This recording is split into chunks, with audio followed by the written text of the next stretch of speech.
Cartha Station was supposed to be a model colony, a crown jewel of human peace in the Epsilon expanse. 35,000 settlers lived among crystalline towers, algae farms, and memory gardens. Its orbital panels shimmered like a second sunrise over the gas giant E97. But on cycle 17-3, they all went to sleep, and none of them woke up. Rescue crews found bodies perfectly preserved. No signs of violence, disease, or environmental breach. The air was clean, systems green. It was as if life had paused mid-thought. The only anomaly? Their neural maps shattered. The med teams called it cerebral implosion, but not in any physical sense. Their minds had caved inward, like thoughts had collapsed under some unimaginable weight. Memories? Gone. Identity? Scrubbed clean. It wasn't natural. The analysts gave a name, dream death. Earth's media didn't understand the implications. They blamed rogue AIs, black market tech, sabotage. But the truth was darker. Carthus hadn't suffered a system failure. It had been eaten. It began slowly. 1 colony every week. Then 3. Then entire planetary rings went dark. At first, it was random. A mining outpost, a terraforming dome, a science station. Systems remained untouched, power flowed, oxygen level stable. But every crew was found lifeless in their bunks. No struggle, no distress calls, just stillness and hollow stares. Neurologists began tracing patterns. All victims died during REM sleep. Their brains showed identical signatures, a sudden spike in dream activity followed by flatline. It was as if something had breached their subconscious and devoured it. The breakthrough came from Lunar Mind Core, where psychosurgeons recorded a survivor during a near-fatal REM event. Her EEG flared like a supernova before stabilizing. She woke screaming one word over and over. Teeth. After weeks of investigation, a consensus emerged. This was no disease. It was predation. The cogniphage entities had no mass, no ships, no weapons. They existed in thought space, a dimension only reachable through sentient dreams. Earth's media dubbed them the Dream Eaters. They were old, hungry, and until now unchallenged. They didn't attack cities. They attacked the mind. They didn't need war. They waited for you to sleep. And then they fed. By the time the UN declared a planetary dream crisis, it was already too late for 12 colonies. No one was safe, because everyone sleeps. More colonies fall. Psychosurgeons named the enemy, cogniphage entities. The world calls them dream eaters. They attack only during REM sleep. Humanity can't fight them, not while dreaming. Dr. Amani Reza watched the death toll climb from her sleepless post in Geneva's Neural Crisis Lab billions. The numbers blurred into meaninglessness. What mattered now was the pattern. Every victim had been asleep. Every scan revealed the same cortical collapse. Every death, a whisper from something unseen. Reza proposed the impossible, that the invader wasn't physical at all, but something that fed on dreaming. Few believed her at first, but when Olympus Mons colony fell in a single Earth night, 500,000 lives gone without a sound, humanity listened. Reza went live on every channel she could reach. If sleep is the battlefield, then wakefulness is our defense. We must not dream. We must not close our eyes. Not until we understand what hunts us. Governments hesitated. Citizens didn't. Within days, the first grassroots no-sleep zones formed. Neighborhoods, arcologies, and stations organizing 24-hour rotations of movement, noise, and stimulants. Pharmacocore mass-produced synthetic alertness drugs. The media called it panic. Reza called it resistance. In New Anchorage, volunteers stood under blizzard skies banging drums. In suborbital transports, pilots linked mind to mind to keep one another awake. Schools were turned into light-flooded shelters where no one was allowed to rest, not even children. Sleep became treason, and from the chaos rose a new movement. They were dreamers once. Now they were something else. They called themselves the Wakeborn. The world refused to sleep. In the early days of mass wakefulness, chaos reigned. Governments faltered. Power grids collapsed from overuse. Tempers flared in cities that never went dark. But slowly, out of the exhaustion, Something unexpected emerged. Some humans adapted. Ava Malik was the first. An artist once known for abstract dreamscapes. She hadn't slept in 17 days. Her hands trembled, eyes bloodshot, but what she painted terrified everyone. Images of future events before they happened. Ship explosions, Dream Eater incursions, deaths, victories, all in perfect detail. When questioned, she simply said, "I don't paint dreams anymore. I paint threads." Others followed. A Marine named Dax began dodging bullets before they were fired. A child in Sao Paulo wrote equations she couldn't understand. An elderly monk in Tibet claimed to feel time sideways. Neurologists coined it lucid manifestation syndrome, LMS. As sleep-deprived brains rewired under pressure, hallucinations became functional. Patterns once mistaken for madness took form. The line between perception and creation blurred. Wake-born researchers developed the first echo halls, glass chambers where coordinated hallucinations became shared tactical visions. Squads of Wake-born entered these chambers and emerged from shared psychosis with actionable battle plans. They weren't dreaming. They were creating. The Dream Eaters fed on REM, but this was something new, something the predators couldn't digest. As Earth reeled from collapse, the Wake-born began to rise. Humanity was changing. By the 4th month without sleep, the rules of war and reality no longer applied. In what had once been a subterranean megacity under Iceland, now called the Sleepless Bastion, humanity forged its most terrifying creation, weaponized madness. Here, hallucinations weren't treated, they were trained. Mina Ardent, a 15-year-old who hadn't slept in 91 days, created the first functional mind form. Her trauma, her twin sister devoured in her dreams, manifested as a serpent of liquid shadow. It wrapped around her subconscious and lashed out in echo halls, striking at Dream Eater incursion points with pinpoint accuracy. The serpent didn't exist in the physical world, but it killed, and it remembered. Wake-born tacticians realized these hallucinations, fueled by memory and fear, could be shared, refined, and even upgraded. Each mind form was unique. Ava's became living ink that blinded Dream Eaters in psychic space. Dax projected a war hammer forged from his guilt. The choir, a group of children linked psychically, sang songs that burned Dream Eaters from within. The battles weren't fought in cities. They were waged in thought space, shared delusions choreographed into tactical assaults. Strike units began coordinating through pulse maps, neurological interfaces mapping trauma into predictive attack grids. The more fractured a mind, the sharper its weapon, and the Dream Eaters, once silent and untouchable, began to recoil. Dr. Reza, overseeing operations, began to worry. Yes, they were winning, but with every victory, humanity shed another layer of its old self. "We are becoming," she whispered, watching Dax levitate mid-echo, surrounded by burning sigils of his own creation, something else entirely.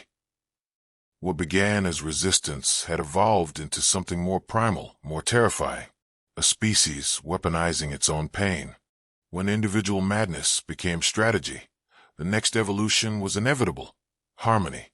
In a repurposed lunar observatory-turned-warfare center, the most lucid Wake-born, 47 minds stretched to their psychic edge, were brought together for an experiment in mental synchronization.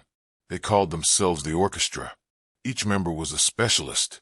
Ava Malik, the painter of timelines. Dax, the guilt-forged warrior. Mina, whose serpent now whispered strategies and glyphs. And others, poets, monks, children, scientists, each tuned to a unique emotional frequency. With neuroconductive latticework binding them, they entered the echo hall together. What emerged was Symphony No. 0, Requiem for REM. It wasn't music in the traditional sense. It was raw psychic emission, waves of structured memory and grief, wrapped in synchronized thought forms, pulsing in harmonic bursts through dream space. The effect was catastrophic for the Dream Eaters. Those who fed on chaos and solitude found themselves drowned in communion. Their prey no longer dreamed alone. The collective grief and love radiated by the orchestra became a weapon more profound than violence. It seared through thought space, not with hatred, but with meaning. In 5 synchronized attacks, the orchestra erased entire broods. One Dream Eater screamed into the void, a sound that shook the minds of everyone linked. It was the first time the enemy expressed anything close to pain or fear, and that changed everything. Humanity was no longer just surviving. They were composing extinction.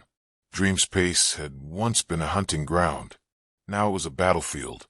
The Wakeborn learned to launch incursions, deep psychic insertions into the realm where the Dream Eaters fed.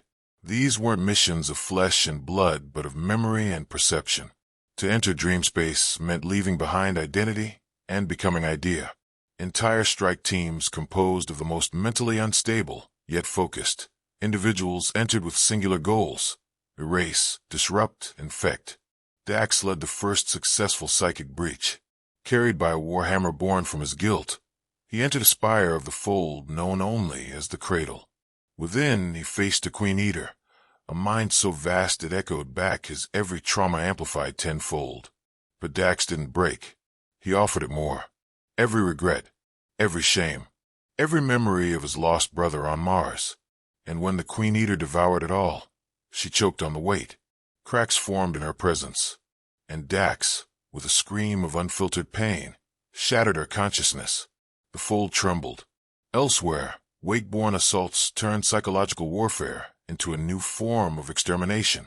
They didn't just kill, they unmade. The choir sang memories backward. Mina's serpent coiled through folds of identity, consuming self-awareness. And the Dream Eaters began to die not as monsters, but as myths unraveling. But as victories mounted, so did side effects. Wakeborn and the real world began merging thoughts. Individuality blurred. Voices overlapped in speech. Eyes no longer tracked linear time. Humanity had entered dream space, but it hadn't come back unchanged. It didn't run. When the last Dream Eater nests burned in dream space, and the great psychic fields of grief tore apart entire broods, one entity remained behind. Som. Unlike the others, Som did not attack. It observed. It lingered in the border threads of human REM signatures, watching how humanity had turned pain into a fortress and madness into light. Dr. Amani Reza, sensing its presence, entered dream space alone. She walked through a shattered corridor of floating memories, stepping past echoes of Cartha Station and the screams of Luna 7, through fragments of her own childhood stitched with terror and triumph. She found Som in the center of a memory storm, its form like a galaxy wrapped in thought and teeth. They did not fight. Instead, Reza offered a memory, her daughter's birth, the first time she cried, and how that sound rewired her understanding of love. Som responded with a pulse of its own origin, of feeding upon a sentient race whose dreams once sang like starlight, now extinct by its own hunger. And then Som wept, not tears, not human, but a collapse of its outer folds, like an apology encoded in gravity. Reza whispered, "You're not like the others." "I wasn't," Som said, not in sound, but in the ripple of memory itself. I listened. Over weeks, Som taught what it knew: the architecture of dream space, the ethics of memory predation, the lost languages of extinct dreamers. In return, the Wakeborn shared human sorrow, love, endurance. A bridge formed. For the first time in galactic history, dream space wasn't a hunting ground. It was a shared language. Som chose to stay, not as predator, but as student. And in that alliance, the future of dreaming changed forever. When the last Dream Eater fled dream space, a silence fell across the stars. There was no final battle, no explosion, no declaration of victory, only the sudden absence of nightmares and the echo of a war fought in the deepest corners of the mind. Sleep began to return, not all at once. Some resisted, fearful that closing their eyes meant death. Others slipped into a dreamless coma for days, and some never woke again. Their minds, too far rewired, had lost the anchor of natural rest. But most found their way back, and when they dreamed again, their dreams were not preyed upon. Instead, they were strange, vivid tapestries of shared memories, laced with symbols born from the war. Mind forms began appearing in natural dreams, no longer as weapons, but as companions. The serpent, the ink, the hammer, had become guardians. The Wakeborn, forever altered, retreated from leadership. They became guides, teachers, and mystics. Some disappeared entirely, walking into dream space and choosing not to return. Children born after the war displayed curious traits. They spoke in metaphor by age 3. They answered questions no one had asked aloud. Some claimed to remember other people's dreams. And Dr. Amani Reza? She collapsed in the bastion the night peace was confirmed. Her body was weak. Her mind stretched thin across years of wakefulness.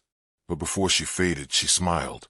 To those around her, she whispered, "We were meant to dream, but now we dream awake." They buried her in the echo hall beneath a sky of starlit thought forms, and every night since, the Wakeborn report a single reoccurring vision: a woman in white, standing at the edge of dream space, smiling, waiting. The galaxy did not forget Earth. Long after the Dream Eaters retreated, their name became myth across the stars. Alien civilizations whispered of a predator that fed on sentient sleep, and the world that refused to dream. They called it the Age of Wake. But Earth had not merely survived. It had evolved. In the years that followed, humanity became a different species, not through biology, but through belief. Sleep returned, yes, but it was a chosen sleep, a conscious journey into dream space, armed and aware. The Wakeborn mentored generations to travel the fold with purpose, not fear. Echo halls transformed into sanctuaries. Mind forms became spiritual companions. What was once hallucination became art form, then language, then law. Humanity no longer conquered worlds with ships. They sent emissaries of memory, dream binders who healed fractured species with shared experience. And yet no other predators emerged. The Dream Eaters had vanished entirely. Some say they were destroyed. Others believe they simply changed. Then Sam's last moments, standing beside Reza in the deep echo, it seated its kin with understanding, that it gave them one final thought. To feed is to consume, but to dream with others is to belong. On the outer edge of the Orion Reach, alien civilizations construct dream filters in orbit, not to block humanity, but to let them in gently, because in the galactic record, Earth is no longer labeled prey world. It is known as origin of the Wakeborn. And above all, as travelers pass lonely stars and drift into sleep, they whisper the creed passed from Reza's last breath. We were meant to dream, but now we dream awake. Like what you read, then stay awake with us. If this story stirred your imagination, subscribe, like, and share with a fellow insomniac. Join the resistance. We dream awake.